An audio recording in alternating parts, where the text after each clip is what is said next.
इतना अकाल सूखा कि इतने में ही सब जीव जंतु मनुष्य शरीरधारी बहुत मर जाते हैं।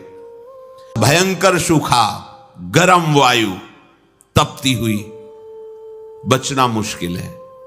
उसी के घर्षण से दावानल बड़े बड़े वनों में आग लग जाती है। पानी बूंद नहीं, न तालाब में, न कुआं में, न सरोवर में, न सरिता में, सब उष्ण ताप से सूख जाता है।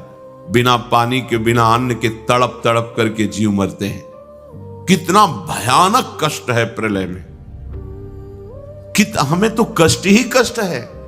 अगर मुक्त नहीं होते तो कष्ट ही, मरना कष्ट, जीना कष्ट, फिर जन्मना कष्ट, फिर रोग कष्ट, विषाद, हर्ष, शोक, भय, मान, अपमान, पूरा जीवन, पूरे जन्म के जन्म जब विचार करके देखो तो यहां कष्ट के सिवा कुछ हाथ नहीं लगता है। पूरा जीवन हो गया कमा के, मर गए, फिर कुछ नहीं, फिर नई पढ़ाई, नई योग्यता, नया धन, नया परिवार, फिर मर गए, फिर न, कब से चल रहा है। भगवत प्राप्ति अनिवार्य है। अगर ये सुनकर के तुम्हें भय नहीं लग रहा तो भगवान की माया ने विशेष जकड़ रखा है। कहां हम जाएं? एक ही जगह है, भगवान की शरण। हमारी कितनी दुर्गति है, हम सोच नहीं पा रहे। कब मर जाए कोई पता नहीं। कोई हमारा मित्र पता नहीं, हम जिसे मित्र समझते हैं वो धोखा दे रहा है, वो शत्रुता का कार्य कर रहा है। जिसे हम सगे संबंधी वो सब स्वार्थ में। कौन है मेरा, क्या है मेरा? विचार करोगे तो अभी भयभीत हो जाओगे। और भयभीत होना मंगल है, क्योंकि जो शभीत आवा शरणाई, रखियो ताहि प्राण की नाई। यदि भयभीत होकर भगवान की शरण में चले जाओ तो भगवान जैसे अपने प्राण बहुत दुलारे होते हैं, ऐसे शरणागत का दुलार श्री भगवान करते हैं। एकमात्र हमारे बचने का उपाय भगवान के वचन से समझ लीजिए। वो कह रहे मामेव ए प्रपद्यन्ते माया में ताम तरन्ति।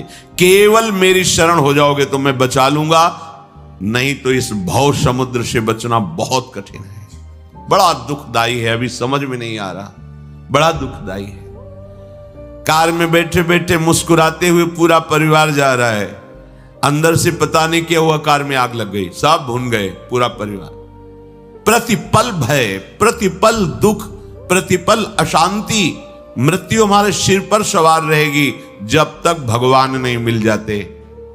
यही अवसर है, मनुष्य जन्म में आप भगवान को प्राप्त कर सकते हो।